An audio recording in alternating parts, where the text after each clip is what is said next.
Part of our goal here is to talk about caring connection and technology, and we have found some really innovative spirits up here on the panel. So I'll just disclose that again. They did sponsor, and it's hard not to have a panel talk about what they do. So we're going to do some broad questions. This is all Q&A, and have a good dialogue going. If we get done early, yay, you guys will get the first box of lunches and enjoy that moment, I'd say.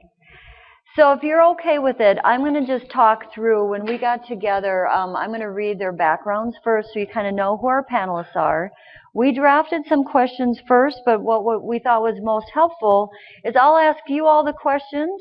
You will get kind of what does it feel like to be in healthcare right now with technology, and then I'll have our panelists share from their perspective what they've been seeing and some of their innovative work. Does that sound okay?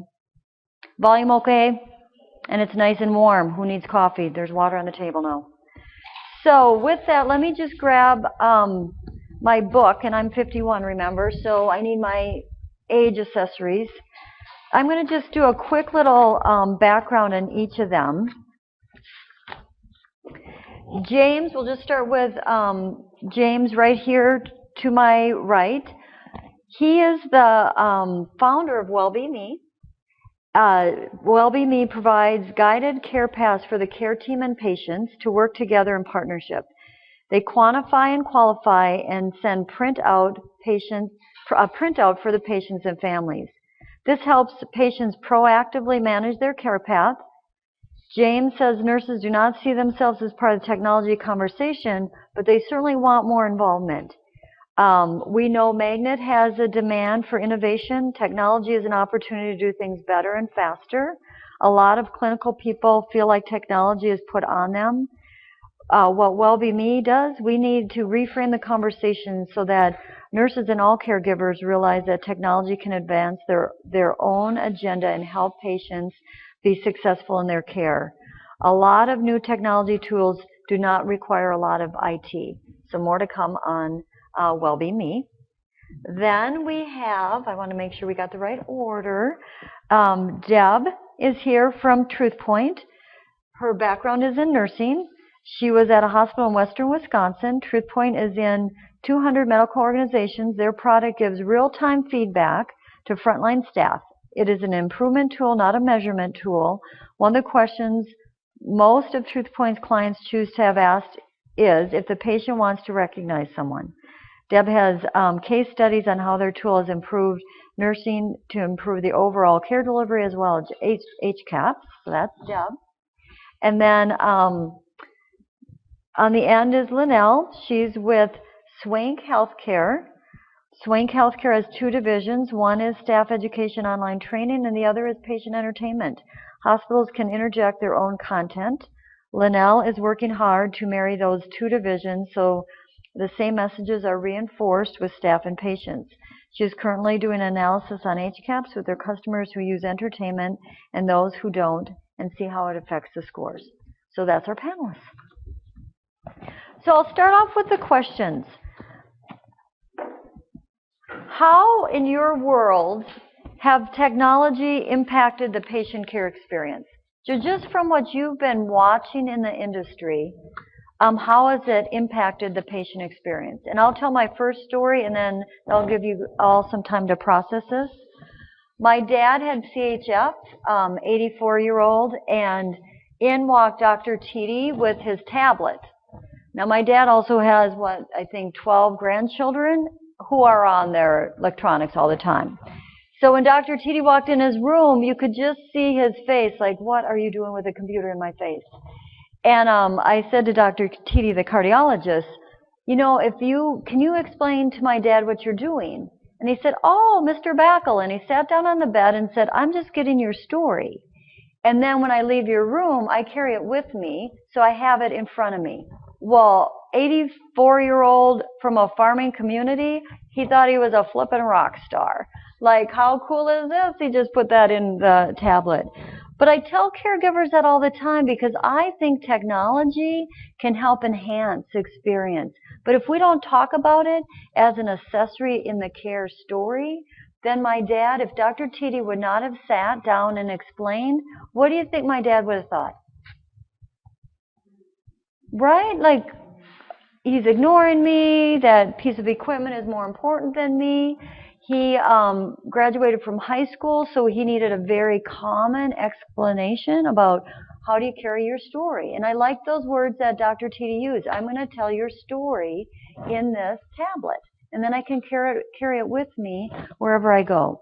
So I see technology as a huge enhancement to the care if we take time to explain to those we serve how important it is that we're capturing their story. So that's just kind of how I see it impacting care right now. But I'm curious, what do you guys see out there? How has it helped or hindered the experience? Yeah, and I'll have you do my mic because I don't think we have a roving. Oh, that'd be awesome. Thank you.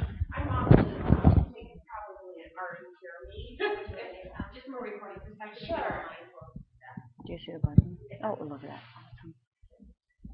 I think one of the hindrance that I see and a struggle of how do we not become so dependent on that technology is we tend to focus our eye contact to the computer rather than still speaking with the patient. Mm-hmm. And so I want to get to that point where consistently we are using it as a support system, mm-hmm. but that we don't become so focused. It's not the computer that we're having the patient care interaction experience with. It's the body that's in front of us. And so that's something that I have seen. I think we become so focused on the device in front of us. Mm-hmm. And I also see we use the wireless on wheels, you know, the WOWs. And I see that becomes the blockade to, you know, being able to touch the patient, to sit down on the bed and have that conversation with the patient. We use that. That's our force field. And it becomes, you know, the blockade rather than the assistive device. Right, right.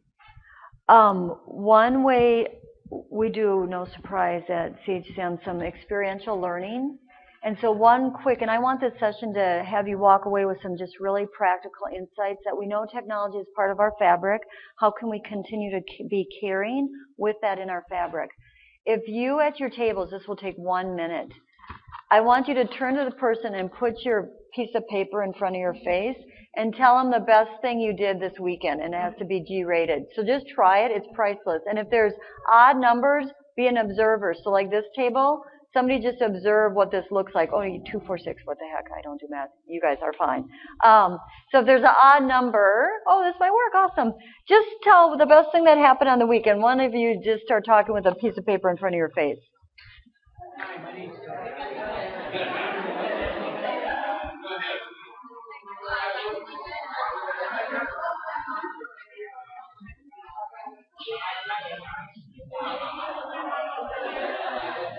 I know, right?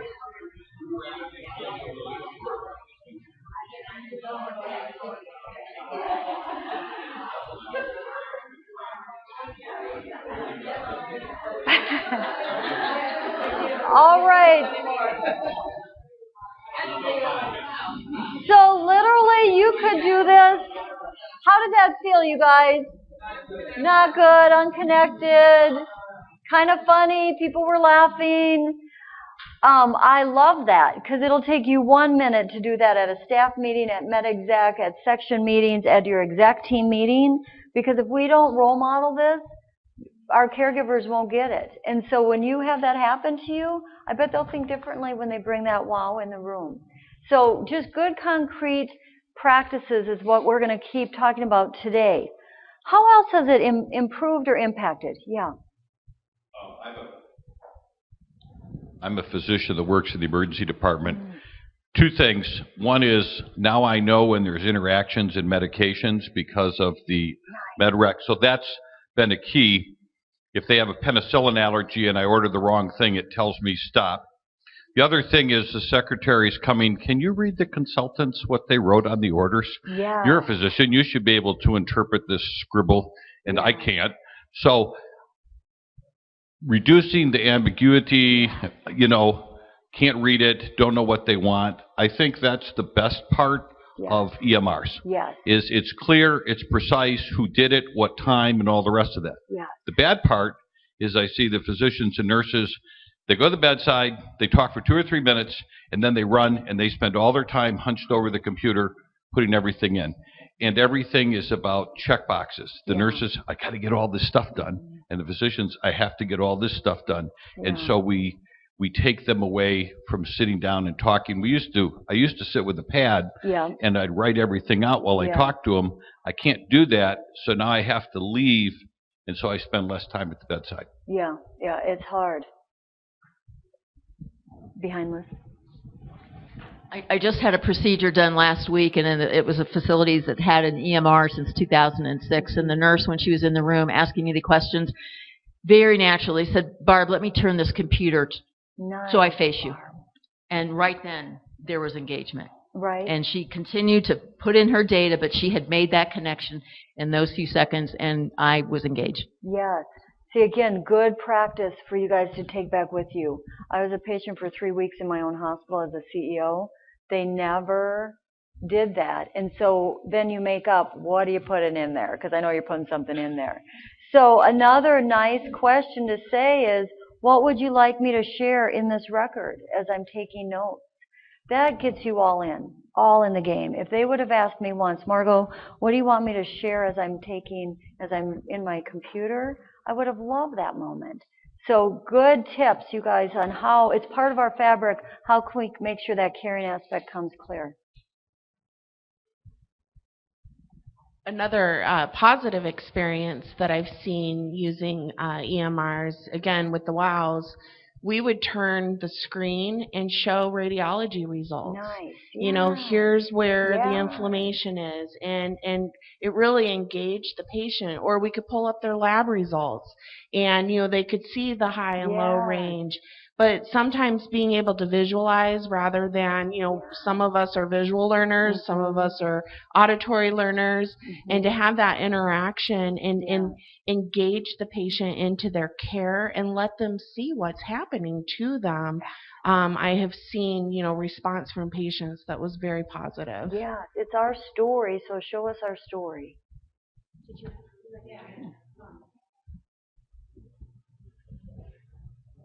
I guess the bottom line is I just like to hear from the panelists in terms of we have become a very high-tech healthcare industry, but I think listening to everyone, we concur that it tends to bring greater low-touch kind of care.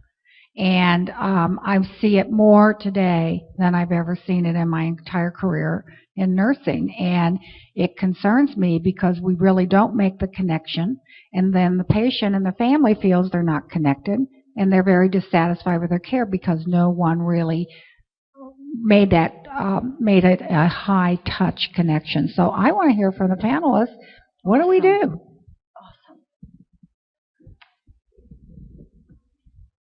Jump in.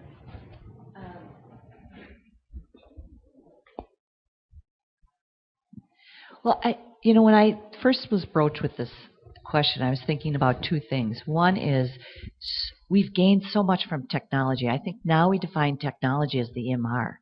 But when you think about it, insulin pumps, that's technology. Respirators were technology. I mean, when you think back, all the advances that have been made in medicine, a lot has been done with technology. And I think with technology, if it's used as the focus, that's where you lose the patient.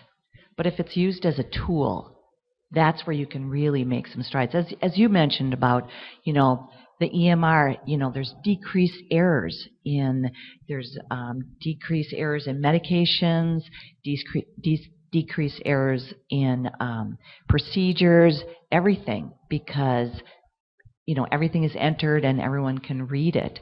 I think about my chart. Now as patients, if you have an electronic health record, I can go in and see what my results are and know, okay, I need to do this or do that. I think prescription refills. All you have to do is call up the pharmacy, and they automate it, and you can get your prescription refilled. You can get mailed to your house. So I think there's so many good things about technology. I think we just have to shift our mindset. And I think a couple of you had mentioned about turning the computer screen to the patient as you sit down and talk to them, telling the patient, I need to capture your story as best as I can, and that's why I'm using this. When I see my doctor in the clinic, she does that. She turns the computer screen, and we go through everything. So nothing's a mystery to me. And I think that's when you switch that focus. And that's hard sometimes from using it as the focus and using it as a tool to make sure that the patient and family get the best care possible. Well, and I would say from a training perspective, there's new technologies coming at you every day. There's the increased accountability with HCAHPS and reimbursement requirements, and so that forces additional learning and training needs, which then we find the most effective way to enable that training is via online technology. And so now we're driving you back to the computer. So really it's incumbent on all of us to ensure that our training and our learning includes application and includes the human interaction, and how do we make this real, and how do we take this learning, how do we manage it in a way so it doesn't interfere with our clinical practice, and then also how do we then apply it in real time and remind ourselves of the human element.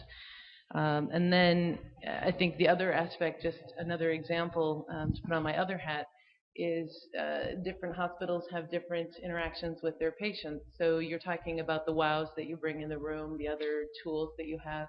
You have TVs in the rooms, whether you work with a vendor or you just have a dedicated hospital channel on that TV, including some of the same messaging directly to the patient.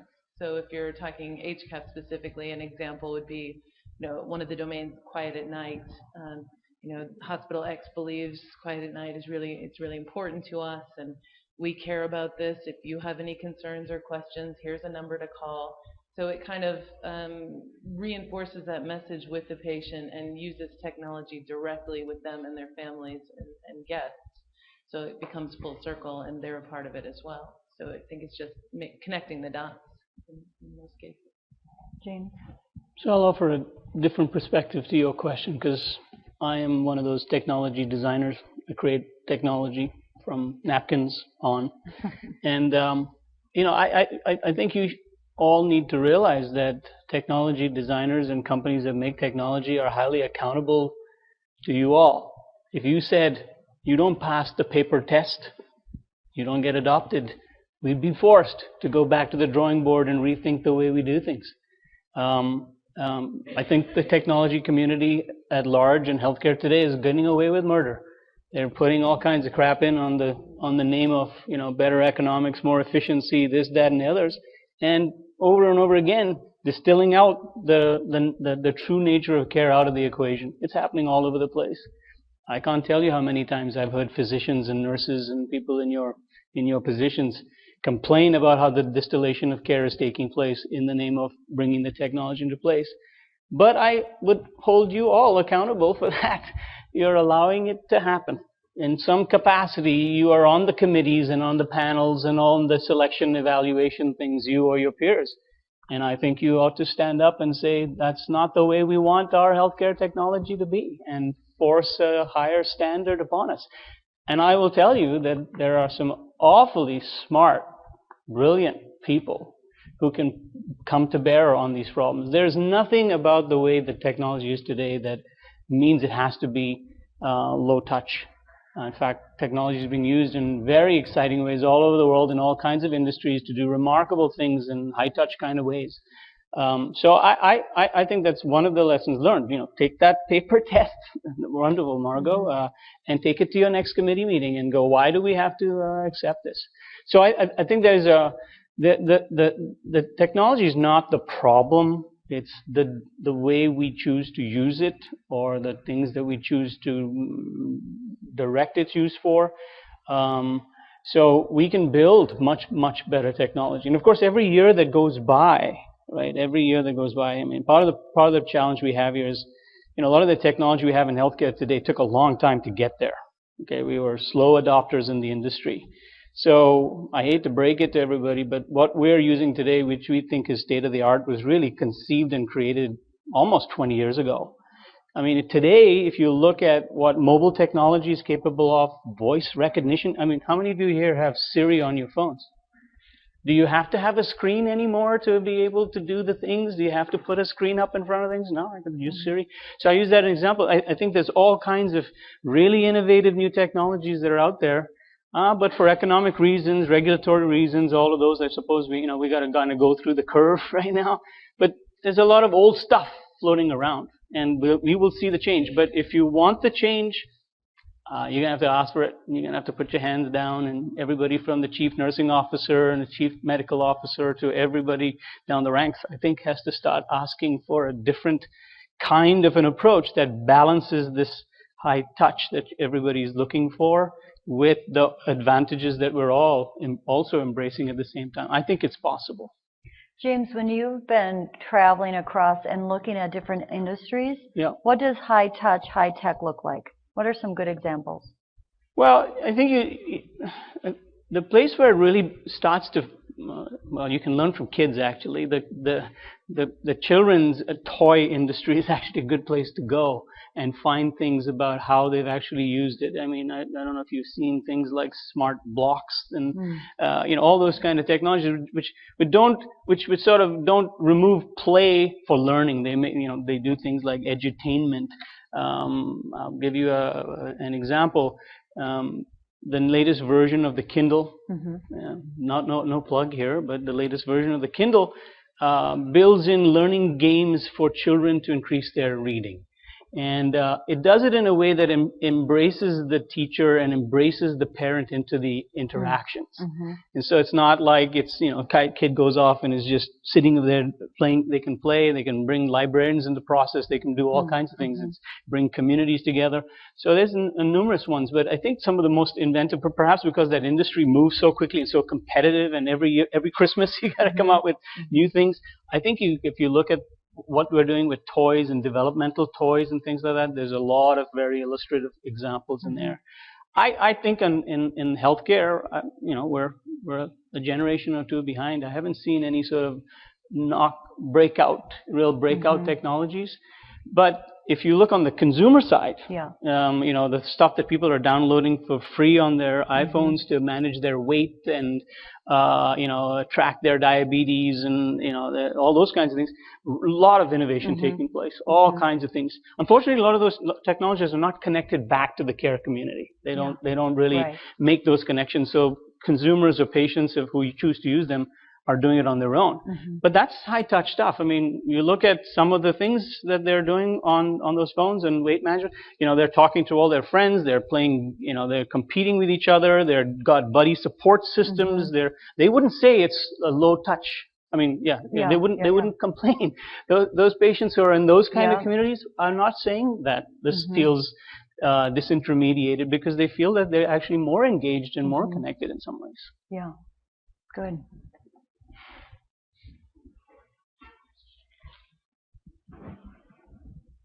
This is a question for the entire room as well as the panel. With technology, we also have introduced a new disparity, and I think that's computer illiteracy. And, our hospital, we have at any given day, 50% is over the age of 65. And with the older generations, they haven't had that exposure as the younger generations, and being very tech savvy, they struggle with that. And how do we fight that battle, because now we're having to teach them how to use a lot of these, applications and fun things. My mom, she's getting close to 70 and she's got a cell phone, and I mean, she fumbles with the cell. Show me how to turn it on. And I'm like, I got to start from the way basics before I can get her to a point, where she understands. So I would love to hear from the group, have you also encountered that same issue, and what are some ideas to help get them past that very novice stage with using computer technology? Great question. Anybody in the room first, then I'll do the panel, and then I'll give some perspective on age-friendly education around this, either apps or technology that could help them from a patient education perspective.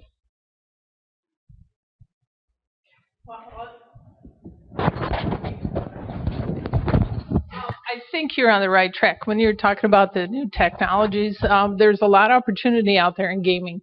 One of the things that I had to do when I taught seniors how to use computers, or even professionals that were working that were afraid of the computer, they're afraid to break something, and that is to play games, love playing solitaire, and before they know it, they didn't even know how to use a mouse, or, they think a mouse is going to come crawling around the table, but by the time they've learned how to play the game, they know how to use the functionality of the computer.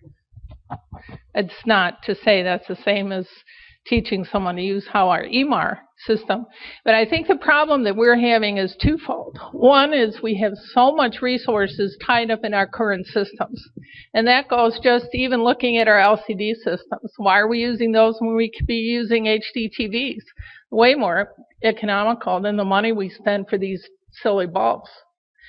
And the other hand is that we're forcing health professionals to choose to use the tool to do the job they need to get done, or to have that patient experience.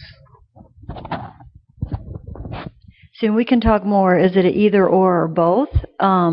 Technology and caring, I think it's both, but we can get back to that. Other thoughts on the computer literacy and ideas around that? I think you touched on it. It starts with removing the fear. That's the first thing. I have a similar experience with my mother. It's letting them know that this isn't a scary device. It's not something that's over here hidden from you. It's transparent. You can see what I'm doing. I can be explaining why I'm looking over here. Even taking the time to explain. I was thinking of the medication and entering it into a system. You're turning aside to enter this, taking the time to explain, I'm doing this and it will protect you, and it will ensure that this record goes through the entire system, plus your doctor's office, plus the pharmacy. Just taking that time, investing in removing any fear or mystery around it. And it sounds really basic, but in your daily life, whenever you're active and you're just trying to get things done, I think it becomes an effort to remember that step. I think, too, we make a lot of assumptions about who's afraid of technology and who isn't. And it's just like anything else as nurses, when you're sitting down with a patient or a family, you really need to assess how best do they learn. Because I know people in their 70s that love the computer and, are on it and doing all sorts of things. And then I have a friend who's 40 who is deathly afraid of the computer. So, I think it just really is making that assessment, their educational readiness, and trying to figure out how best can they get the information so they can take care of themselves and reach their optimal health level. Oh, that's a very important point. I think we tend to slice and dice the world by age and demographics when we should be doing it by learning styles or other kinds of ways to do it. Because there is a prevailing myth out there that older people, seniors, have trouble with technology, and that's not proving to be the case. I mean, I can't tell you how many times we've gone into surveys or focus sessions and everything and had that myth just thrown right out the window. So I think that's a better way to look at it, is to assess the learning styles and the way people want their information delivery. I routinely now recommend to our clients to think about a sort of a multi-channel strategy, right? You got people who are still sort of very high on face-to-face interaction. They need to see the eyes, they need to touch and feel, they need to, trust is built in that certain way. But others are quite comfortable with a sort of a telephonic relationship. As long as I can get somebody on the other end of the phone and talk this through, I'll sort it all out. And then yet others are quickly gravitating to the computer because they enjoy the convenience, they like going about problem solving on their own, they have a different kind of style of doing things. So I don't know if you necessarily want to, build a single channel strategy, and I don't think it's prudent. I mean, and it's, as you said, you have people in different age groups or have different preferences. So like the telecom companies, they are obviously pushing a lot of people to do online bills and do all that stuff, but they're never going to shut off those telephones, and they're never going to not have the stores. I mean, we thought in the 70s and 80s, banks would shut, ATMs would be the way, and then we thought online banking would be the way, and we'd get rid of tellers. I bet you look around your town, they're still building banks. In my town, at least, I don't know what's going on, but they're still building banks. I can't understand that because I don't need the bank. I can't remember the last time I walked in to talk to a teller. But there are always cars parked in front of the bank, and people enjoy having some sort of banking relationship. So I think that multi-channel approach is a good one. It at first appears to be expensive, but if you actually run the economics, it actually ends up, if you're optimizing for each kind of learning style, it works out better. The other point I want to make is, the paradigm of computing that we started off with, the mouse-centric paradigm, is going away. The mouse days are numbered. If you haven't already sorted that out, the mouse is on its way out. And the fastest growing two segments that are actually picking up tablet computing, which vastly simplifies the interaction model and things like that, are children and older people.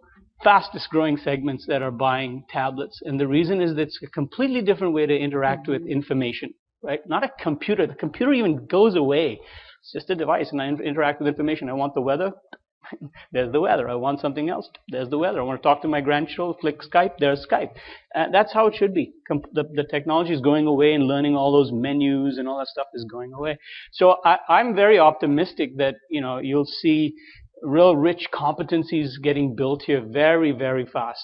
Probably 4 times as fast as the last competencies were built. I mean, if you watch, well, I'll give you my example. I have a mom who for all of her life depended on her 2 sons for anything she needed to do in computing. Anything. I mean, and I live, 10,000 miles away from my mom, and she would not do anything until she could call me to discuss it. I'm like, well, that's enough. So I decided to buy, and the family all decided. I led the discussion. We bought her a tablet. I don't hear from her anymore. She and then right after that, my mother-in-law, who swore that she would never own a computer, and that's just too hard. She's on there all the time, talking to her grandchildren, reading. She's sending me, handmade greeting cards that she's doing on the tablet and stuff she never even conceived of doing. So here's just 2 examples of people who are in their late 60s, going into 70s, now completely reformed their whole information and communication habits. Not because they went and bought desktop computing, but because tablets came there. And the other thing you're noticing is tablet prices are going right down, right? So they're becoming much more affordable. Lots of clients that we work with are now conceiving of giving the tablet as part of the care package. It's like, you come here, I'll give you the tablet for the duration of the care, because we know this will transform the whole way you interact with us. So watch out for that trend. I think it's coming too. Yeah. I love this, and then we'll take another question. What could you all do as providers to get this right? So if we know technology is part of our fabric and we want that human connection, how could you think about how can we get this right? Because James hit on it, and I see it across the country. We forget to do one simple thing. I just wanted to add with his story about his mom. Yeah. I think people often forget the caregivers of the world who support maybe these older people or these computer illiterate people. My mother's turning 60 this year. My grandmother is 85, and my great-grandmother just turned 107. And so my grandmother and my great-grandmother, I could never see using any type of technology. They live in a tiny town in Guttenberg. But my mom is very technologically savvy, and if if her mother or her grandmother needed a hip replacement or something, I could see her being the point to help manage their care, even though she lives in another state. Yeah. Even if you live across the country, if you can connect with someone who can help that person get through the things they need to get to, that's often overlooked. So if you can ask if there's another person in their life who they can involve and motivate them and help them. Yeah. I always recommend doing patient advisory boards around this topic and asking your own community to come in and help you figure this out. Because sometimes what I see is, I know how to fix this because I'm the provider. And we don't ask the patient or family. Like, we know technology is part of our life.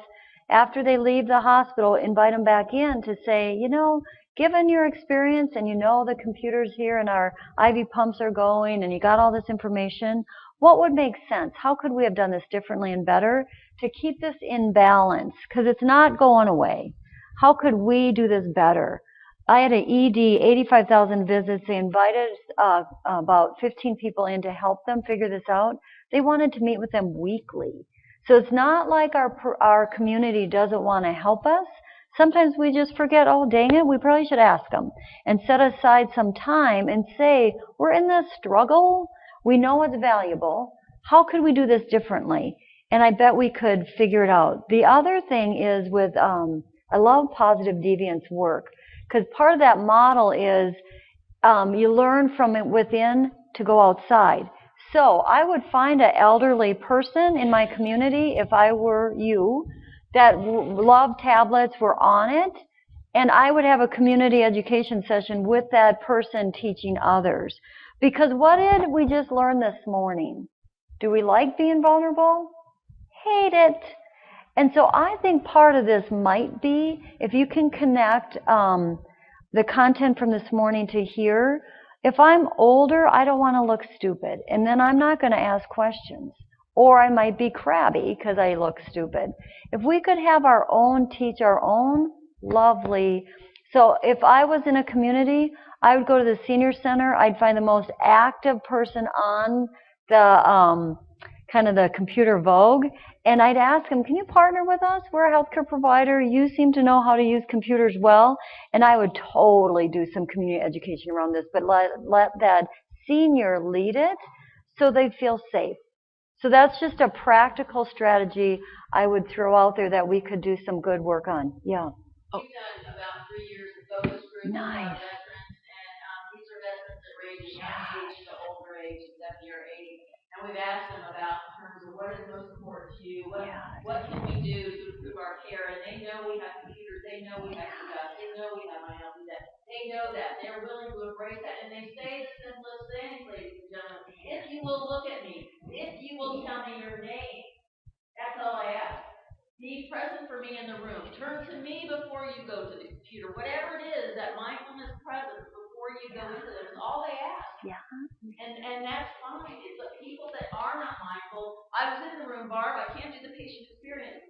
Oh, you weren't in the room, but you weren't present with them. You didn't see me. You didn't look at it. You called my name. You didn't introduce yourself. And that's only a couple seconds.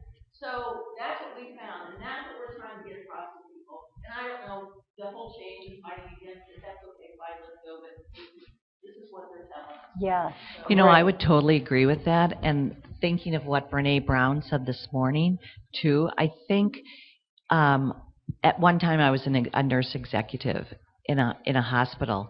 And I think when you spend so much money on the EMR and everything, you know what? The leaders at the top don't want to say, our focus is on caring, not the EMR. When it feels like, as a staff nurse or as those people out on the front line doing the work, it feels like it's the EMR and not the caring. And I think if we have leaders in organizations that say, we need to use this as a tool, it's really important, like you just said, connect with the patient, introduce yourself, turn the computer screen to them, tell them the story. I'm looking at this because I want to make sure that I know everything about you so we can talk about something that's going to help you. Those are the things that are going to make a difference. And it's got to really start at the top, because if you at the front line or anyone saying, yeah, this is important, and you've got your leaders saying, no, we have to keep costs under control, and the focus is the EMR, there's a huge disconnect there. So if there's any leaders out there, think about that. Think how you introduce that to your C-suite around, what, we have to make sure that everyone that connects with the patient is connecting with that patient.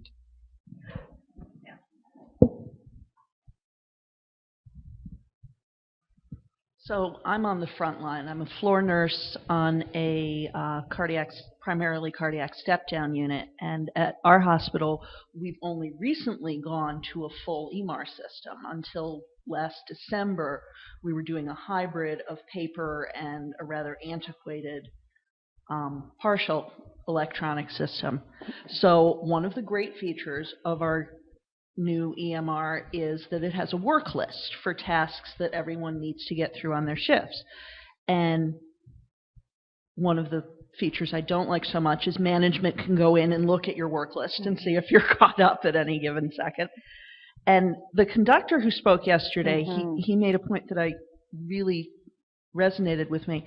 He said, just because all the transactions are being completed doesn't mean you're getting a result. Right. I can check off every single medication, every single flush, every single ambulate the patient, and my work list can look great, but did I actually get anything done for him during that shift? So I think that's something that I would encourage everybody to be more aware of.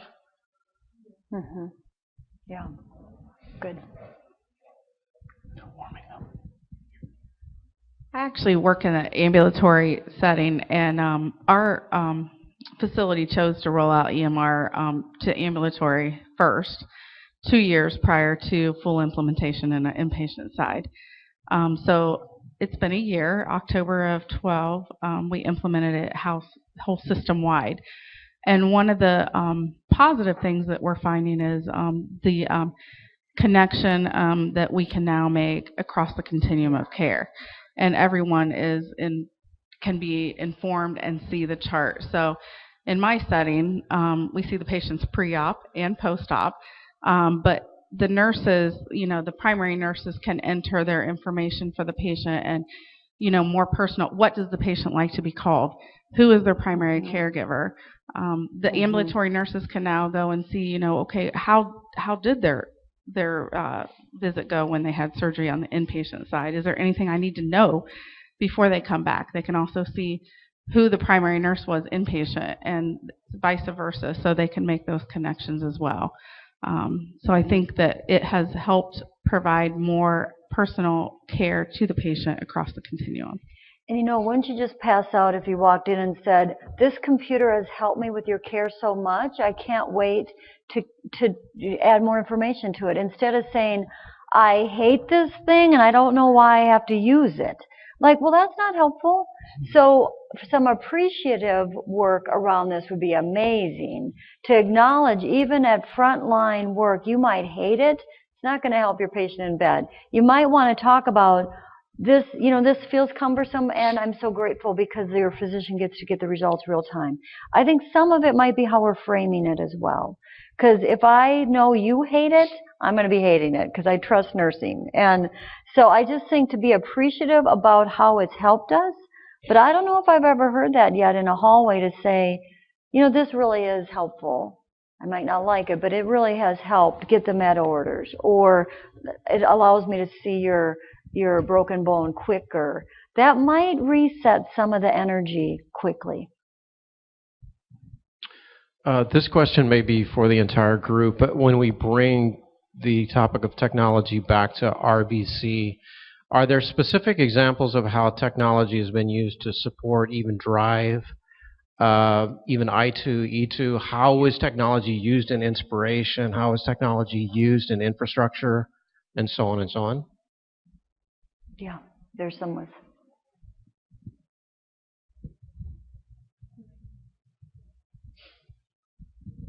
Just as a small example, actually, at the main campus of the Cleveland Clinic, they've been trying a new process for entering vital signs.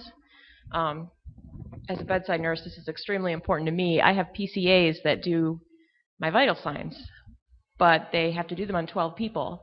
For me to get the vital signs before I give a medication, the time lapse between them actually taking it and entering it into the computer, because a workstation on wheels is cumbersome, and you've also got other equipment that you're lugging around.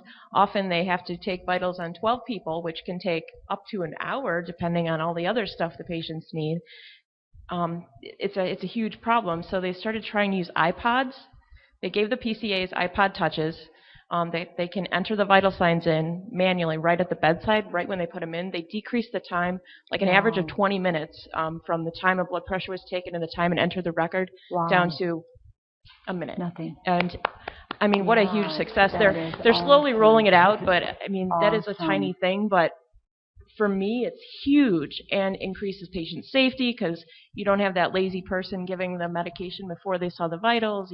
Everybody's happy, and I'm so frustrated often by how wonderful my technology that I have at home is and how behind the stuff is that I'm using in the hospital, even though in general, like, we're using a lot of technology. Why is it so old? It takes so long to catch up. And I don't know. That's all. Great. Yeah. So if I could just amplify a point you just made, right? So we spend millions of dollars on the EHR. So let's solve everything in the hospital with the EHR. It's like, oh, come on. Isn't that true? I tell you, I think when you spend $10, $20 million, in some cases $100 million on a piece of software, boy, you think it's the cat's meow. You got to figure out how to do everything. I applaud your team. That was a very bold move, right? Like, lots and lots of care providers are ready to innovate at that level and find really smart solutions, but they're not allowed to. They're not even allowed to think about it. Oh, IT will get in the way and do this. We ran a little, I won't disclose where, but we ran a secret project once. Well, we had the blessing of the CNO, but she didn't tell IT we were doing it. We ran it under their radar. We gave the nurses on the unit and the rehab team and everybody in the orthopedic unit an iPad for a month that was sort of, under the radar, and gave them all a $20 iTunes card and said, go solve a problem that is really pressing for you right now, and do it quietly, and we'll check in with you every week. We gave it to them for about 35 days. You won't believe how many problems they actually solved. The unit nurse goes, I always have to wait for this translator to show up here to do this kind of stuff. So I started using this Google app that I can do translation. Wow, what a great idea. And and then I think the pre-op nurse did something with a relaxation exercise because families were coming in and they were getting all boisterous with her, sometimes getting all worked up. So she used her $20 iTunes card for something else. And we proved that effectively, if you give people the opportunity on the front lines, they will actually innovate in ways like that. Very cost effectively, by the way. Okay, the iPads came from the marketing department. They were on loan. We could have given that to them. But then, when the experiment was over, let's get those out of here before IT comes. So none of those ideas actually persisted. So tell me what's wrong with the decision making and the leadership and all those things over there. Something is off kilter. People in this room could be solving dozens and dozens of problems, I think, if given some latitude. Obviously, you got to play within. You can't have these fiefdoms and everything get created, but I think there's lots of very inventive thinking on the floors and in all these places, particularly because they're learning all these things at home, right? That's their lab. They're making their own personal investments and going to the Genius Bar and learning stuff and Googling and learning things. And then they come to work. It's sort of like what happens in education, and then you take a step back in time. It's like, oops, I can't do anything here. Tough. It's a tough environment. I actually think one part of this conversation has to focus on the culture of innovation in your environments, because I do think it's completely untapped.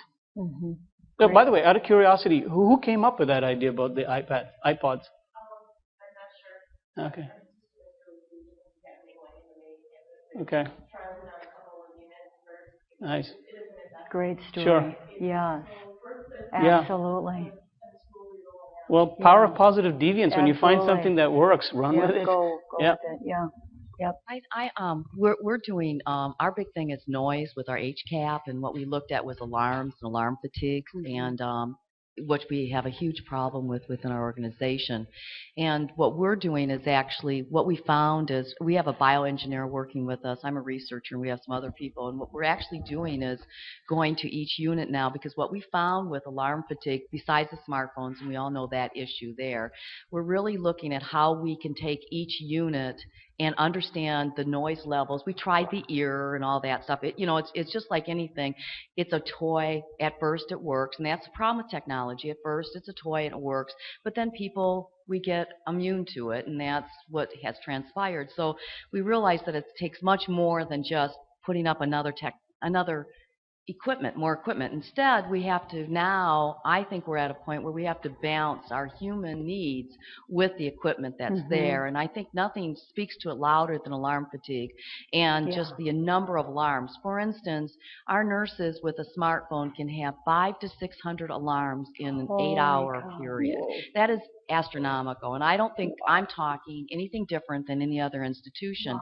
There's not the combination between technology and the needs within the hospital and the balance on what's best for the patients. And I think that's still missing. And I would assume that it would be technologists that would come in and say we need to balance these. Instead, we're trying to recalibrate all of our machines, our technology, to get more pertinent alarms instead of 90% that are just false alarms. And we're having a heck of a time getting the tech people in to help us. Because it's set, everybody set it at the high standards, and it's, you're shaking your head because that's not you, but it's the reality of the environment. And I think that's why technology is so difficult for us in the hospital. Because every time a new machine comes in, every time, there are all of these alarms, and we don't set them on parameters necessary for those patients. So we're running around with our heads cut off, literally. So my recommendation, the first thing to do is don't ask the technologist to come in and solve that problem. I'm being a little facetious, but technologists will do the same thing. They will come in and look for a technology problem. So the question that I would like to put back to the group is, who's the best problem solver in that instance? It's not your technologist, because they have a particular toolbox and a particular mindset, and they're going to come in and they're going to try to apply more technology to the problem. So what do you think we should start with?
And I think I would jump on what Jane said. I think a key there is, it seems like in many cases technology is happening to you as a nurse. It's being forced on you, saying, here's this, use this, make this work, and it's not intuitive or innate in your practice of care. And so how do we fix that?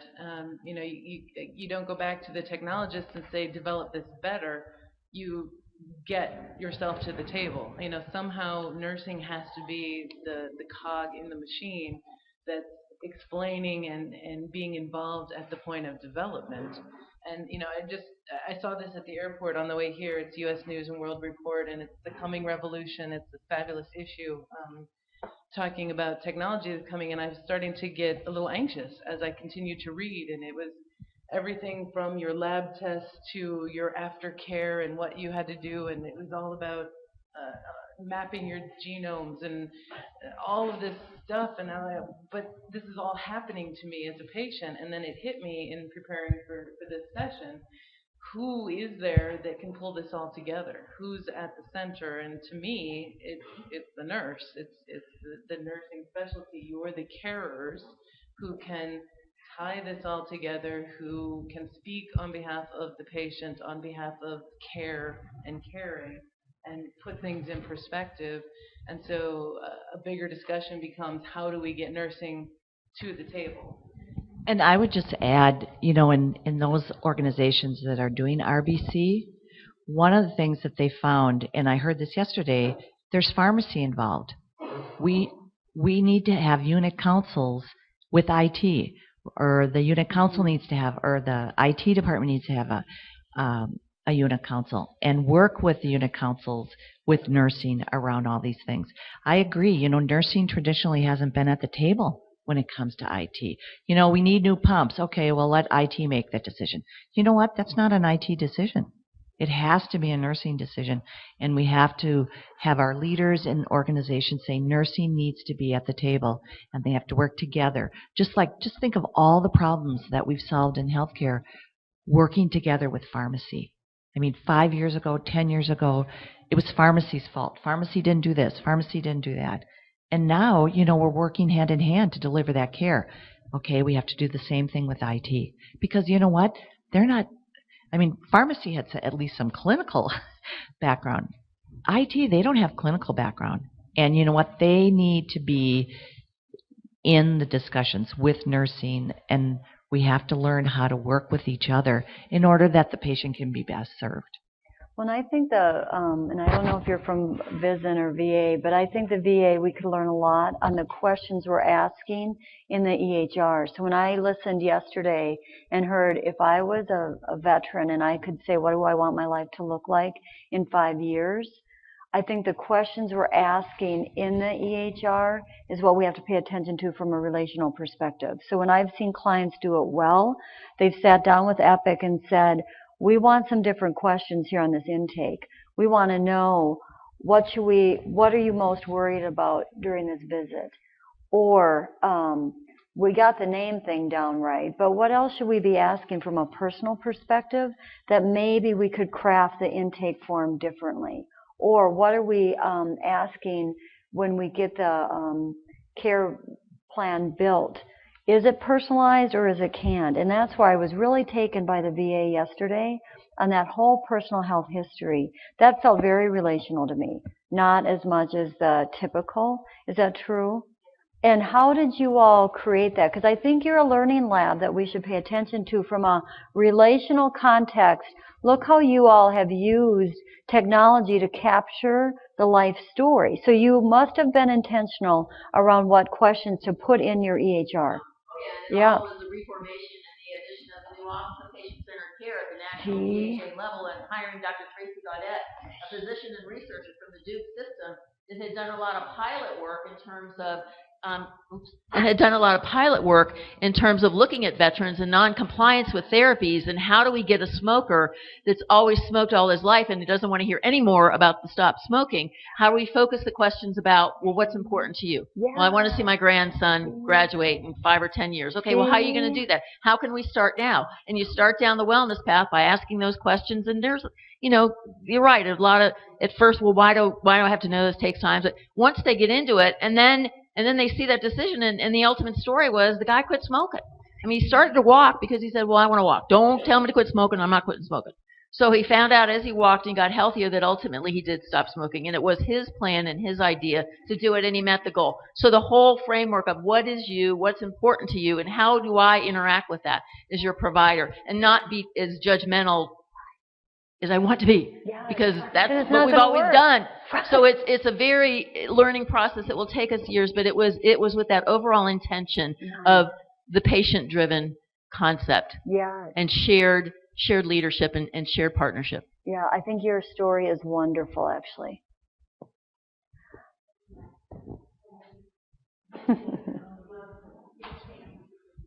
Good morning, everyone. Good morning. I just wanted to, I had a question as well, but I just wanted to I'm sorry, what? There. Okay. I'm sorry. I just wanted to comment on the young lady over here. Do you guys have like a UPC that maybe you could? Because we found that at our agency, I work at Cincinnati VA, where our UPC, with having level 4 authority, was able to, let them know we need training. Like, we can't do this. You can't throw it on us. Okay. Nice. Okay. Cool. Yeah. To address. Okay. But I guess my question is, because, as I can see, your UPC is moving forward. We have a thing called, I guess, level 3, level 4 authority with our UPC. And a lot of times when we have, like, innovative ideas, they'll go so far, and then it's like, we don't have it in our budget, or we don't have it, or we don't, maybe in the future, come back with that idea. How do you, I guess I want to say forge forward to show them, like you said, I think I heard you say that you guys did it kind of under the radar and snuck it to them. And I guess maybe in your position you're able to, but like for a person like me, I'm in HR, I hear a lot of the concerns that, because our customer is actually the employee. So I hear a lot of their concerns in regards to their patients.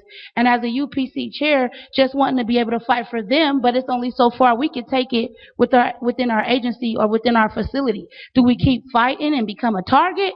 Or do, you know what I mean? Or do we, how do you go about doing that if you don't have the money to maybe sneak it under the radar and let them see that it could work? Yeah, Thank you. It's a big challenge, right? And it's a question that's on my mind and my team's mind quite a bit, because a lot of the work that we do, because we're introducing an entirely new innovation into the hospital, a lot of our work is about change management, getting attitudes to shift and moving the culture appropriately and shifting the leadership's expectations and realigning them. We do a lot of that. It just came with the territory. We walked in as little, humble technologists, and we got roped into all that work. But it's a necessity. So we are quite preoccupied with that question. Why is it that healthcare frontline people are not being given the opportunity to do some innovation? And the best answers that we have is that you work in a highly regulated industry. So you just can't be doing things willy-nilly. And, there are economics associated. You're not that far along in the curve. The infrastructure still needs to get there. There's a whole series of things. But I think that time will come when you will have the latitude to do some things. I don't know how far away that is, but it will come.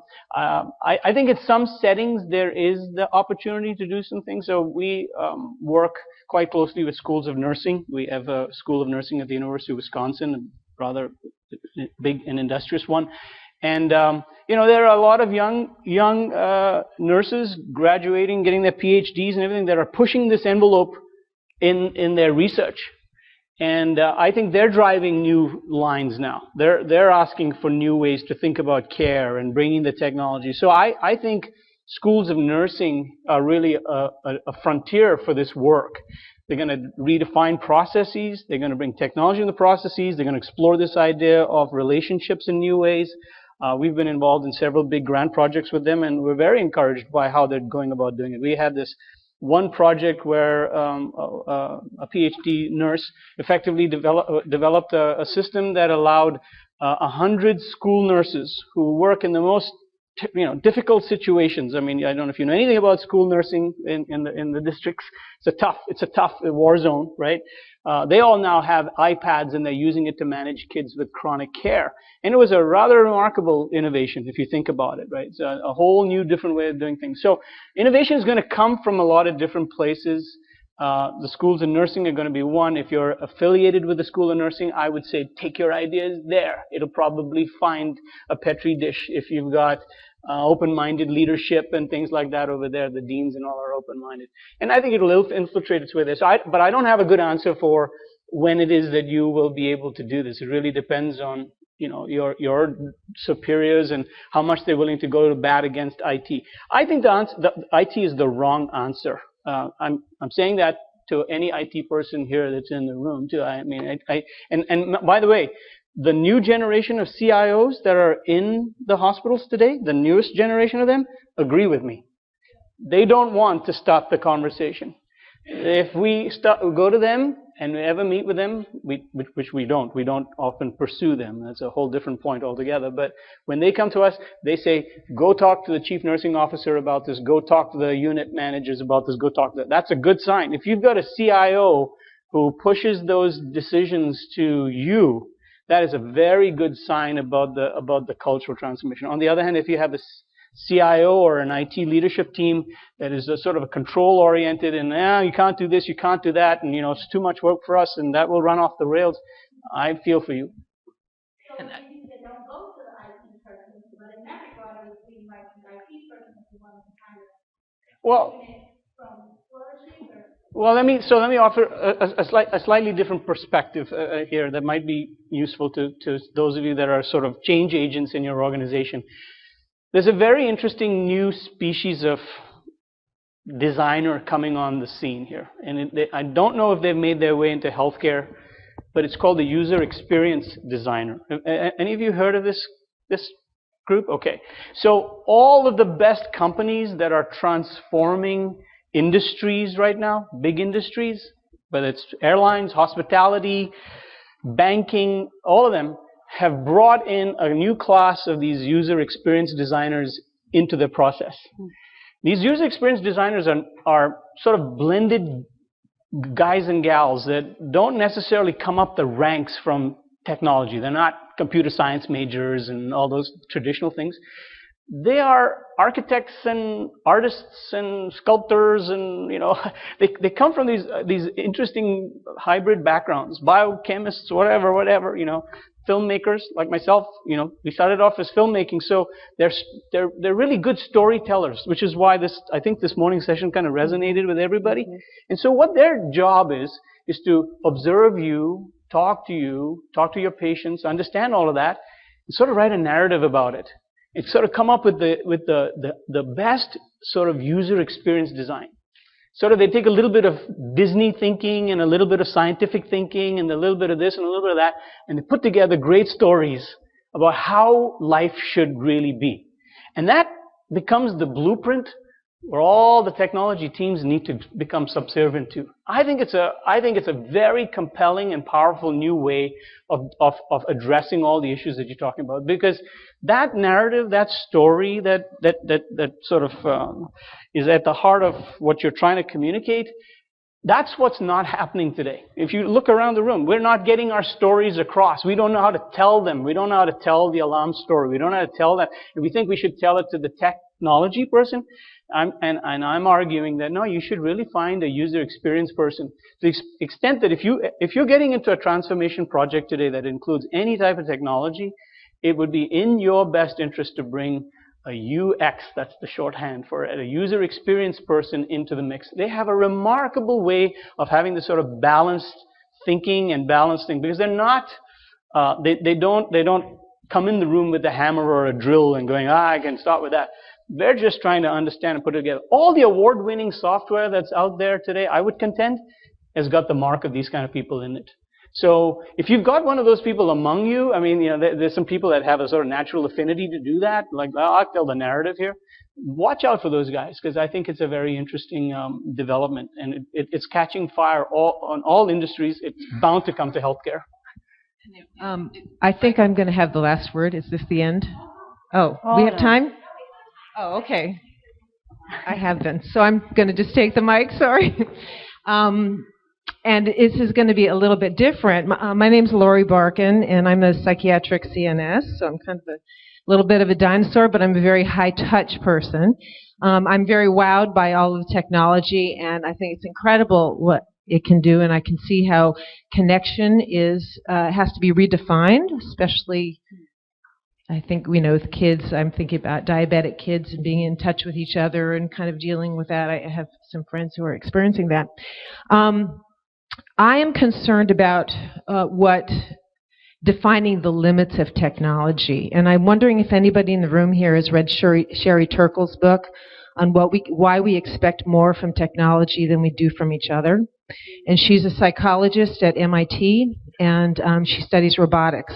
So I'd really recommend that you read this book, because what she's talking about is the fact that, these kids at MIT are designing robots that wash our patients and are doing hands-on care for patients. And she's talking also about robots that are in the guise of fluffy dogs that are used to babysit our elderly people, geriatric folks.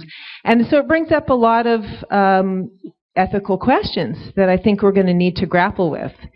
So I appreciate James saying early on that he holds us responsible for saying what's okay and what isn't okay. But I think we need to have the conversation about, is that okay that a machine washes our patients? For me, maybe some people think that's fine. For me, it just sends chills down my spine. So I think that we need to talk about what are the limits of technology. Good point. And I love, when we prepped for the panel, the question was, how can clinicians get in the game? That's a great way to get in the game, is where are the boundaries around technology and where can we leverage it? And I was just thinking, why am I hesitant? So for creative healthcare management, I want us always to be in reality and know what your life feels like. So I'm doing an interim stint as a CEO, and it's been amazing. And I've been thinking about, James always asks me, you say it nicer, why am I not spending money on technology right now? Because it's not helped us. And so even as a CEO right now, real time, I'm thinking about just you guys as vendors. I would be hesitant right now to put your product in versus an FTE. Because I don't think our history, so I've been in nursing since '84, it hasn't helped us. It slowed us down. However, I got to start shifting that thinking, because I don't want robots taking care of me, but I do want to use some of this iPad thinking or care management with IT so that I could save the front line to do the work, hands-on work, but I even have to figure out strategically what's the right balance of IT, because I'm so shut down right now because it hasn't helped us. I see physicians frustrated beyond belief. I see staff frustrated. And yet I keep going to the VA. You all have found a nice balance maybe on a mix of technology. So I'm going to think hard. I think for a CEO, I'm going to have to find an FTE to give up to say I'm going to take such a risk on trusting some type of IT to help this experience get better that I won't need this one FTE. I think that's from us finance, what I have to figure out. So I think as we prep for our call, for us leaders to get in the game, we're going to have to be innovative and take some hard costs out as we put innovative costs in. I don't trust it yet. I don't trust technology yet to do that. So James, that came to me. However, I know I have to get there. So I think we're in this little dilemma right now in healthcare. Well, I think, too, that one of the things about relationship-based care is how do we work together with other departments? There's so much waste that occurs in healthcare because departments don't talk to each other and they don't work together. And if you can eliminate that, you can free up a lot of dollars. And I think that's one of the foundational principles of RBC is that, you know what, it's not just nursing that's caring for the patient.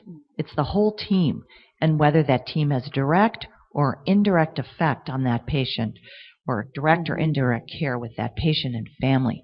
It's a team. I mean, somebody told me once, medicine is not an individual sport. It's a team sport. And unless everyone's working together, you can't deliver that care, and you waste a lot of money. Right, yep, you do. Oh. Significantly of defining the boundaries. Yes. And, as nurses, my initial thought that just shot into my head was absolutely not. I would never, ever, ever have a robot clean a patient, because in nursing, human touch is healing. And I would never take that away. However, I'm CNS as the ED, and I'm looking at my medical director, and so I said, well, come on for a second. Well, in decontamination, in a highly volatile state, do I want to put point staff members in a potentially risky situation where, oh my gosh, a robot decontaminating a patient will preserve that staff member so that they can, once that patient is cleared, then provide that care. So it is defining those boundaries, but it's the collaboration of all those people, those brilliant minds at the table, and not being afraid to say, well, maybe in some circumstances, however, we can't lose this incredibly important tenet of nursing and healing touch. Right. But are there opportunities, where technology would be beneficial?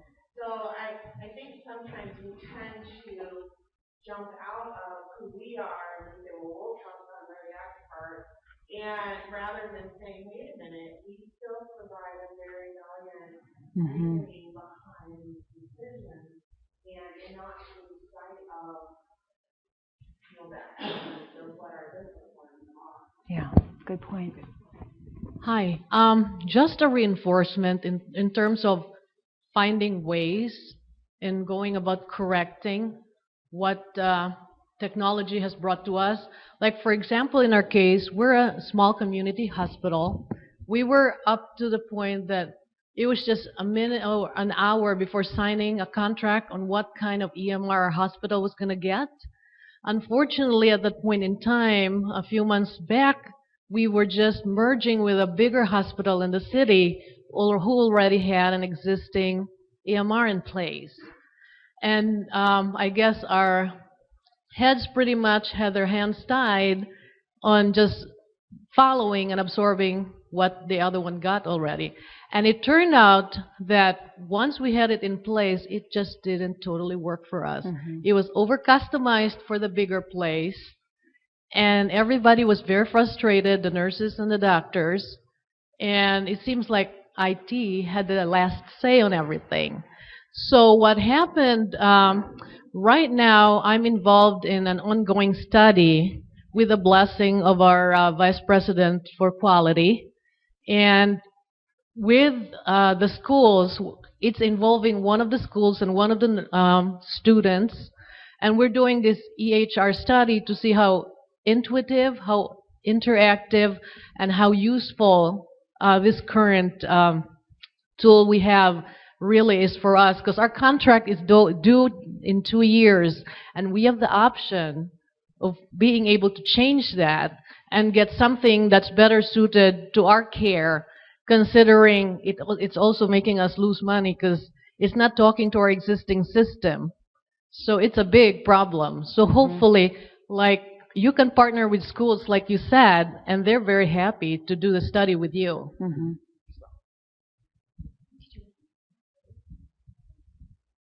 Just kind of a comment on technology in general. I went to medical school back in the day when you did histology. You had to go get the slides and actually look under the microscope. You had to memorize the slides. Today, they're given an iPad that contains all the slides, and they can expand them and everything else. I remember working when all the vital signs were taken by hand, right? How you took a pulse by actually putting your fingers. Today, we hook the patient up to the machine, it does everything at once, and then it even imports it into the chart of the patient. That's probably better. Actually, we get everything done at once. It's a little faster, a little easier.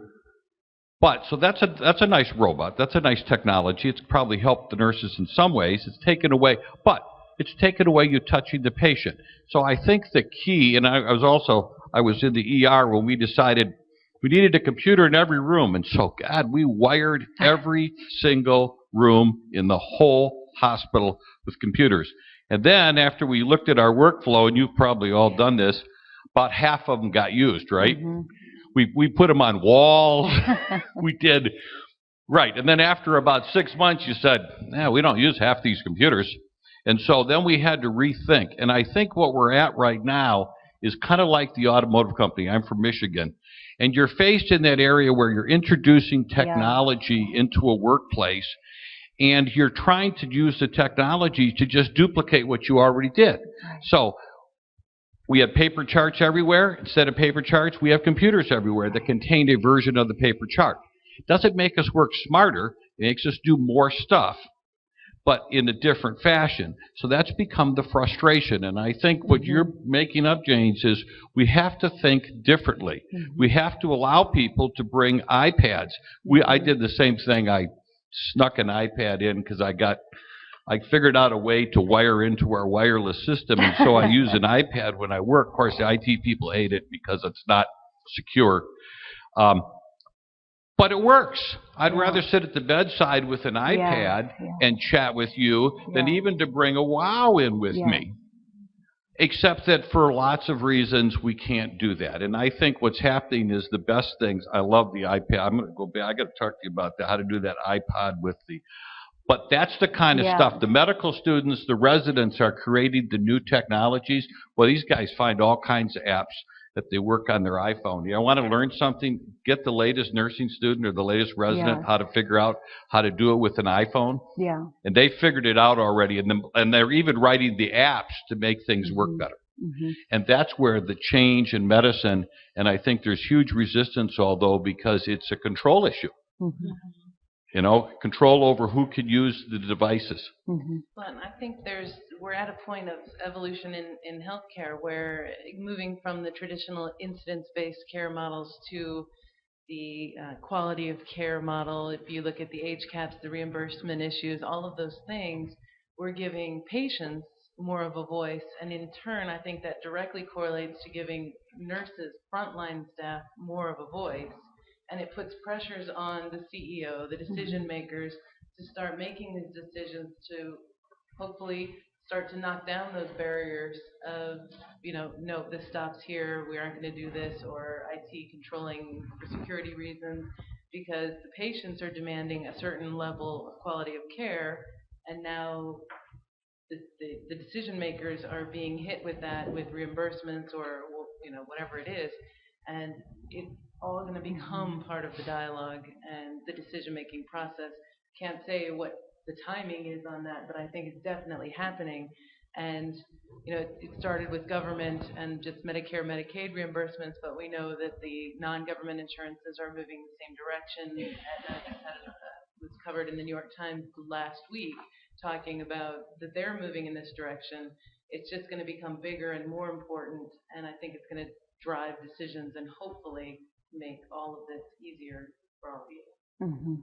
Oh, there's another point that draws out of here. If you don't stand up and be a voice, guess who will stand up and be a voice? The patients.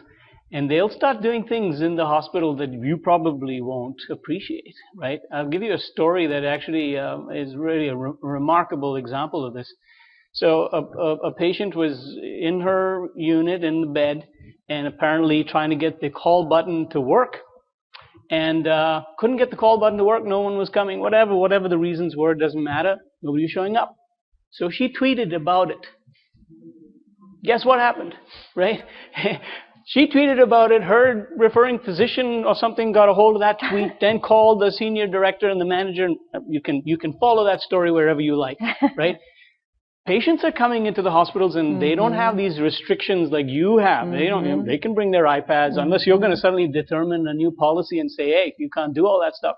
They're coming in with smartphones. Their families are coming in with smartphones. Their smartphones are going to get smarter than your tools. The latest versions of all these things can be EKGs. They can do all kinds of stuff. I don't know if you heard the announcement yesterday, but Apple's new iPhone that just came out has got more sensors to do practically anything. It's going to redefine the smartphone as a health tool. They made that a strategy in their charter. Okay? So here's all your patients coming in, and they're going to have more information than you. And they're going to be charging around making decisions and be a stronger, more emphatic voice. And in this day of HCAHPS and all the nervousness we have about patient experience scores and everything, guess who's going to get heard? Right? And so the shift of control or power or decision-making of stuff risks moving in that direction now. right? And I can't tell you right now that's a good thing or a bad thing. I think in some ways it probably shake up the establishment and say we got to get on our heels and move faster, or maybe it creates all kinds of a rough ride. But the consumerization of healthcare that's taking place right now means patients are going to have an inordinate amount of data and access to data between the HIEs and the EHRs that they get to on the patient portals and all that stuff. They're going to have the information, and they're going to have communication capabilities that go way beyond the hospital. Like patients sitting in the waiting room tweeting about why has my mom's surgery not started yet, that kind of stuff. Yeah. So watch that one. So all of that to say that, I think it's time for nursing, and I think that's a good segue to a question about, so why is it that nurses haven't really found their voice in the technology discussion yet? This is probably a good one, because the time has come, I think, for nurses to be accounted for. So in our organization, we get the opportunity to have conversations with a lot of different groups, right? So a couple of months ago, we were at the APTA talking to your cohorts in physical therapy, and we've had discussions with surgeons. So we know all these different groups. And they're not sitting back. They're reinventing themselves. The APTA has rewritten its mission, and technology is in the mission, and they're rethinking their value proposition and how they work. Every single physical therapist who's part of that organization is redefining the way they operate, and technology is part of that. They're trying to find a new way in these new paradigms of healthcare and payment reform, how to bring value and how to work together. I don't know. The American Nursing Association have an equivalent sort of charge going on right now that says we must be a voice. We need to do these kinds of things. That's a good question. But I think that this group ought to explore the question: why are you having so much difficulty being the voice? Or maybe I'm reading too much into that.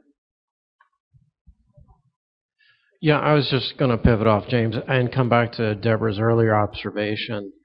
And I think the point of this is not just technology, you can call it a movement. The point of the movement is that it has no boundaries.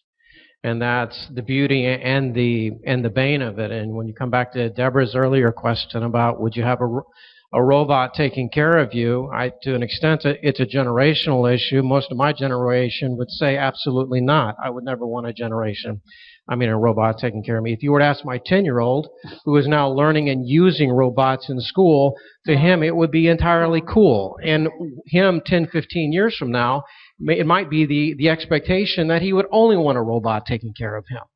So, we already have another one who would be very, very, very comfortable. But I think it comes back to James' earlier point. The reality is the train has left the station. Mm-hmm. So trying to think we can put boundaries on any of this. If we think about social media, people were trying to bound social media. The train has left the station. Mm-hmm. And it comes back to James, it's up to us to think about how can we help shape and influence not only the debate and the dialogue, but how that may look in the future. I'm actually personally very uncomfortable with the whole notion of boundaries, because it's the boundaryless nature of it that has made all of this just so fantastic. Yeah.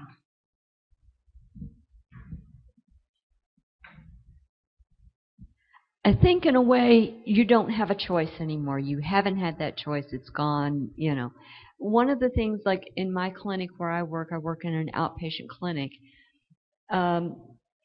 The way we're getting patients in and everything, we're just growing by leaps and bounds. Right now we're having to test iPads and things like that because we have more patients than we have room space for. So we have more doctors than we have room space for. Every day when we come in, we have to find another room for somebody else. We don't have enough rooms we have 11 RNs sharing 3 rooms to see patients right now. There's just not enough space. Mm-hmm. So the technology has come. You have to get used to it. You have to adjust no matter what you do. Just like we don't have enough rooms, we're having to adjust. Mm-hmm. So we're using iPads. We're testing different iPads or different tablets. Right now our biggest issue is no Wi-Fi. We have an issue with that. Mhm. So we're having to test different things. We're having to use different technology and everything, trying to figure out how we're going to see all these patients and how we're going to house all these providers. Mhm. And it's just, we don't have a choice. Mhm. Again, nobody has a choice. Yeah. Next question here. How many people in this room would feel comfortable with the patient filming what they're doing, or the patient family, what they're doing to the patient? Yeah, How many people think that's a great idea? Yeah? Well, I can tell you in my ER, every day, everybody's sitting here and they're doing this all the time. So, one of the things is with the technology, understand you are always have people film what the doctors say or they report. With this technology today, you are always on camera and you are always being filmed. I don't think that everybody realizes that you're being videoed or recorded all the time. And then 2 minutes later, that's uploaded with Instagram and Twitter and all the rest of that stuff. So that's the boundary of technology. Yeah, absolutely. That we don't even consider, and that's being done all the time. And so we have not, as a health system or as a society, figured out the boundaries. Mhm. I mean, so what's acceptable to post on the hospital Facebook page? You know, everybody's got a hospital Facebook page, you are Facebook page and everything on it. Because that's a problem. So you're going to take one then? So we're probably one of the few institutions that have a true network-wide implementation of electronic health record, including our ambulatory care offices in the community, as well as we have convinced our voluntary physicians to go along with us. So in terms of finding money, there are many grants out there that are now giving for developing and implementing electronic health records. So we're actually practically giving our voluntary physicians iPads, iPhones, Androids. They're using it in their offices so that they can connect with our electronic health record. And in terms of lessons learned as being a part of implementing network-wide, I'm currently the director as well for informatics training. And in terms of lessons learned, when we first implemented the first hospital, we depended a lot on the decision making for workflows as to what equipment to get and stuff like that from our top leaders. And what we quickly found out is that they were the wrong ones. We had to go to our end users, those who are working with the patient. And so when we moved on to our next implementation, we did it better. We were using end users. We formed iCouncil, what we call Informatics Council, made up of, we have two levels. We have the Informatics Council, which are made up of end users, and they're the one who drives what optimization, what changes, what equipment, what's wrong with the equipment, what better equipment to use. And we found out that by going through them and then on the second level, approved by those who are going to pay for it, sign for the budget, but the decision is made first by the end users, and it worked much, much better for us. But and then nursing, you really have to give nursing the floor to voice their concerns.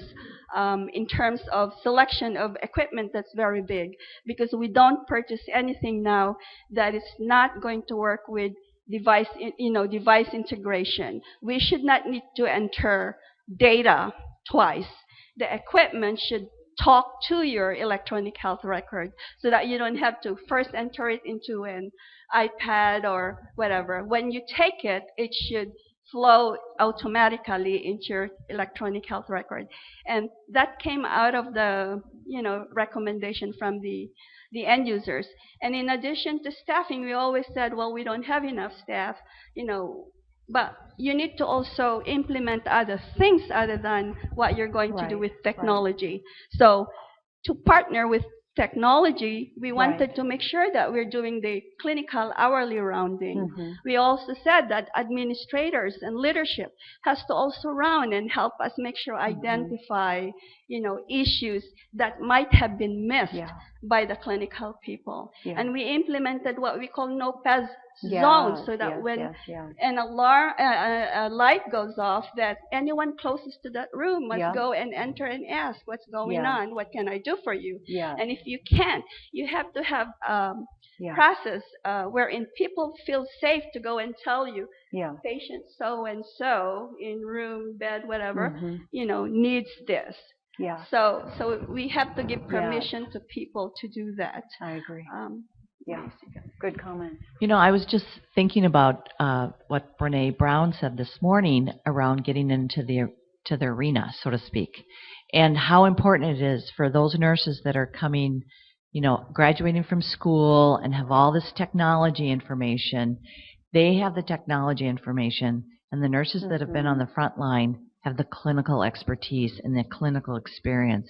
It's so important, and I can see that through relationship-based care, is that you create these unit councils where you have people that have technology expertise and then those that have the clinical expertise and experience to work together to make sure that the technology that's introduced is integrated with other technology pieces, that the right questions are asked, because the nursing students that are graduating and in starting their nursing careers, they don't know what questions to ask because they haven't been out there. But as experienced nurses, you do know the questions to ask, and so making that partnership so you can make the decisions about boundaries and all those things. That's what's in the best interest of the patient and family, because both the nurses that have a lot of experience and those nurses that are coming out of school, that's why they chose nursing, in order to serve patients and families. Yeah, and the other thing we're doing is to help nursing do better staffing by using technology as well. So we now also do UpToLink. We happen to use Epic as well. So we're doing UpToLink along with Kronos so that we can have better patient acuity. And then based on our staffing on professional judgment based on the care orders that are being ordered by the physicians and the care that's being given by the nurses. So by having technology work for us rather than the other way around, we could better plan for the care for the patient.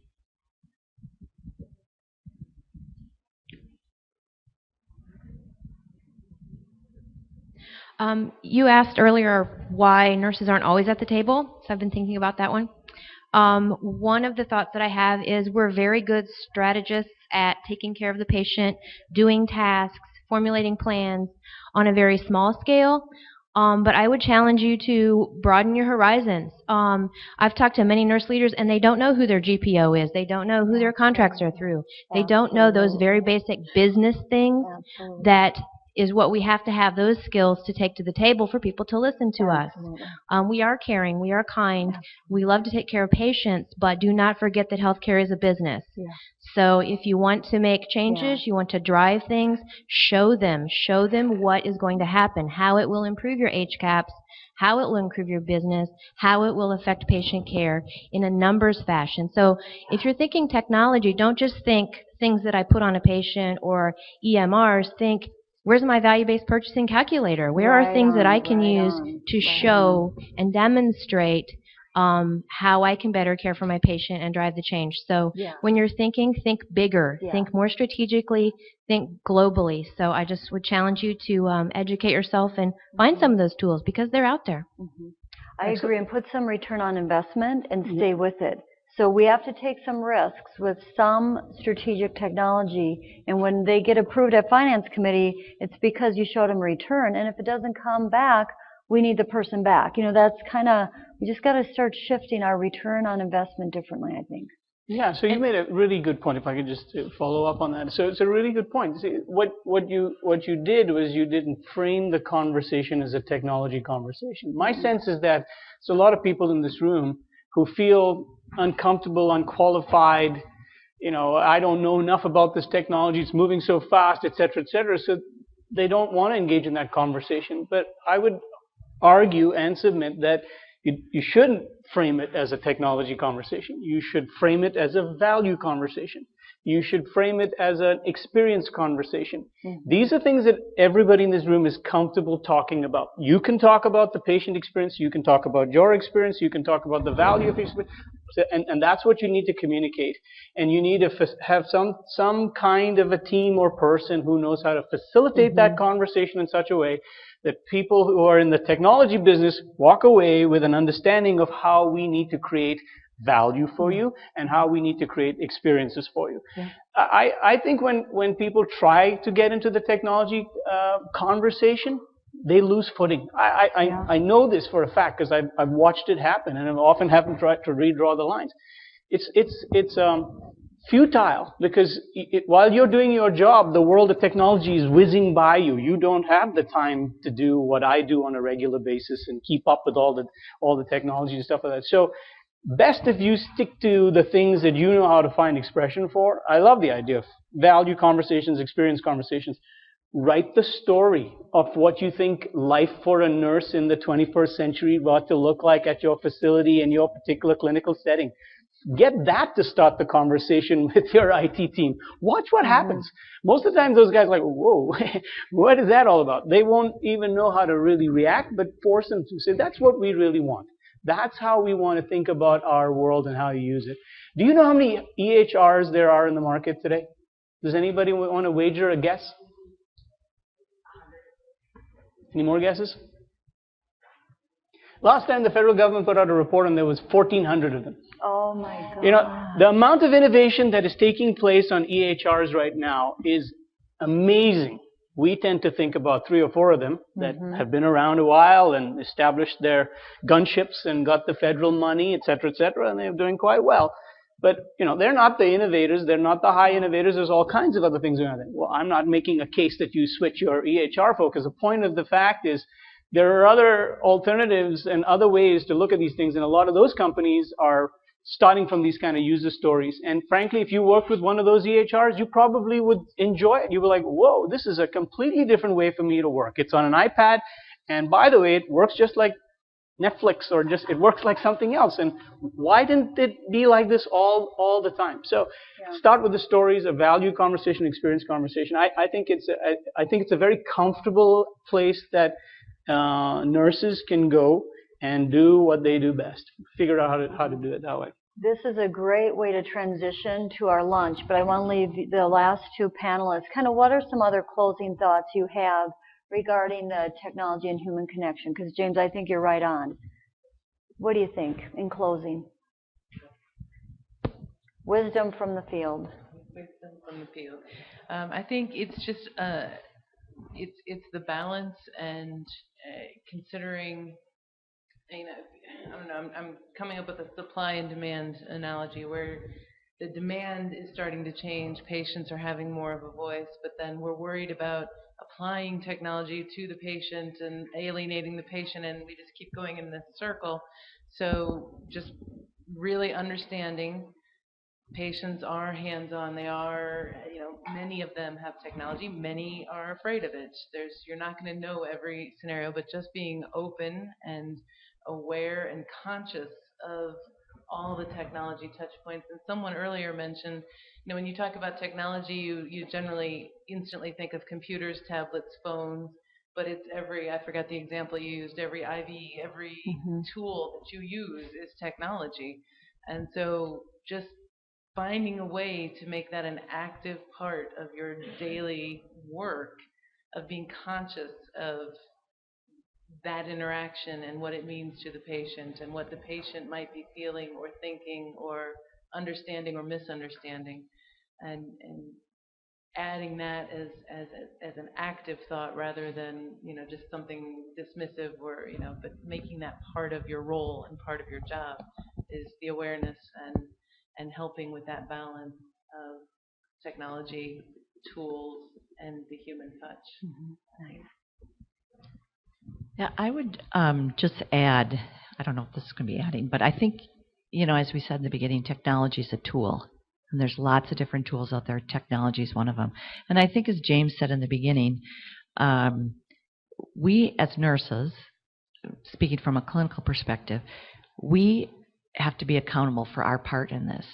And, I'm thinking about everything that's been said at the from Roger yesterday and from Brene this morning, is we have to figure out how we get to the table. And I think, relationship-based care is a great avenue to do that, because you have those councils.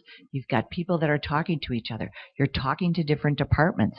It's a way to visualize, how do we want nursing in 5 years or 10 years? It's just a very good way to do that. And to get people, I do believe that, the nurse is there 24/7. They're the only person that's with the patient 24/7. Everybody else comes in and out.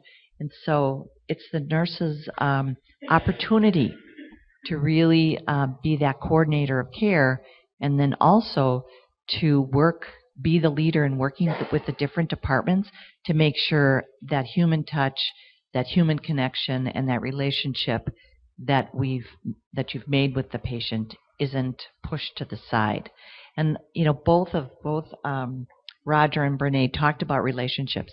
It's not just about relationships with the patient and the family. It's about the relationships you have with your fellow coworkers, your other departments, and how to make sure that you're all on the same page. That's really the big issue. Boy, and the panelists will be up for a while, but then we all need lunch.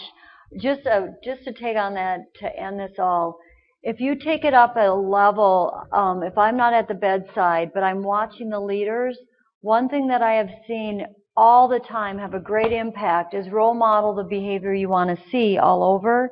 How many of us have our dang phones out when we're talking to whomever? I had a student tell me when I was teaching at the university, Margot, you tell us, be present, use your eyes. I went to employee forum and the CFO is on his dang phone and he's not with us.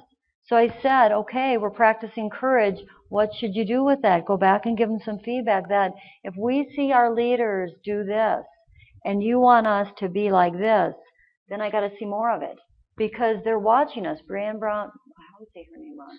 Brené Brown said it. They're watching leaders, and leaders are being watched. So if I'm not all in active listening, they're not going to get that role model at the front line either.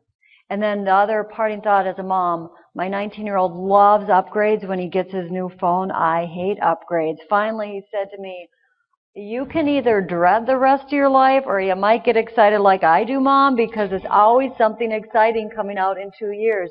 And again, it's that paradigm of appreciation. It's given. Technology and human connection have to go together. So I'm trying to be much more like Joe. Yay, can't wait to get my upgrade on my phone, because otherwise we're going to be miserable. And then our patients are going to feel that energy. So I think we're all saying the same thing. It's here to stay. How can we be with this together and make the best impact for those we serve would be the takeaway. And our panelists, are you guys okay if they have questions to come up after? Sure. Can I make one last comment? Because I wanted to plug this in all morning and I couldn't figure out how to tell you. But if you want to see the future of nursing today, go to Project Red, if you haven't heard about it, and watch what Louise is doing in discharge planning, in discharges. I do this to sort of spark your imagination that those two things are not mutually exclusive, all right? Louise is a robotic avatar that is handling discharges at Boston University Hospital. Louise was recently tested against her human counterparts, and patients preferred Louise, okay? So that is an example of thoughtful, useful, good design, all right? So I ask you to go look at that, and you will take away what you need from it. But I thought that might be handy to just sort of spur the conversation on some more. So the color red? Project Red. It's called Project Red, and it stands for Re-Engineered Discharge. And the robot/avatar is called Louise. And you can read about the studies, yeah. Thank you for being here.